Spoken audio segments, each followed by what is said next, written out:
Good afternoon, music world. John here from What's Spinning, here tonight to chat about this latest album from Yeule. It is called Evangelic Girl is a Gun. Now, if you're not aware, Yeule is a Singapore-based singer-songwriter. They've been at it for a while now, and since 2019, they've really carved out a very interesting niche in the modern pop sound. It's very glitchy, very futuristic, and a lot of it just sounds like you're stepping into their world. They've been doing this since the late 2010s. They started to really kick things off with the Glitch Princess album. That's the one that really got eyes in their direction, and I was torn on it, honestly. On one hand, atmosphere and production-wise, this thing was immaculate, but some of the slower and hazier moments on this thing just didn't really grab me. I wasn't seeing the hype altogether. No, for me, the Soft Scars album is where everything clicked. It was still shimmering and ethereal, but this thing had some teeth to it. It had a much sharper edge to it. It made the record feel alive. Now, with this new batch of singles that we've got from Yeule lately,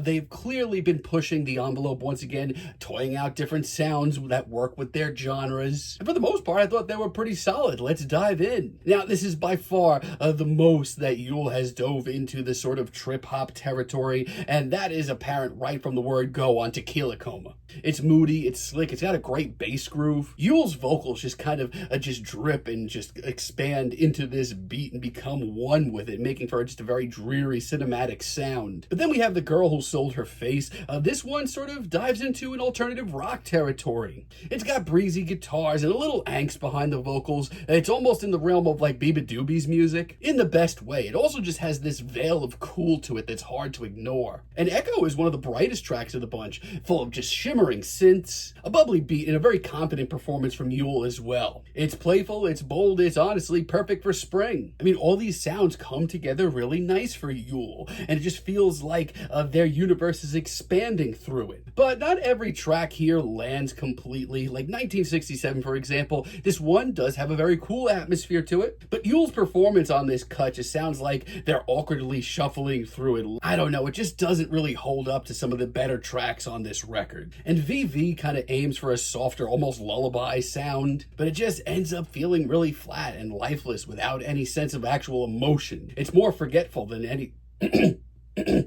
It's more forgettable than anything. Also, whatever sounds like it's gonna be something big. Like it just starts off with a real snarl to it. But the bass line sounds recycled, and this track just never really takes off. Compared to their last work, Soft Scars, I feel like this is a bit of a step back for a record, honestly. Thankfully, though, the back half of this record brings in a lot of late highlights. Dudu is just so blissful and sweet and full of charm. Once again, there's a nostalgic, almost 90s sounding throwback appeal to this, even though this track is still very much rooted in the future. Saiko, on the other hand, is this album at its most dreary and abrasive. It's a slow, gloomy ballad. Glitchy production, some industrial-sized percussion, and Yeule's performance follows suit. It's one of the most immersive moments on this record. Also, really do love the title track. It's probably the most forward-facing cut of the album. Yeule just sounds at their most cool here. Charismatic as well, and this instrumental just seems completely restless, moving within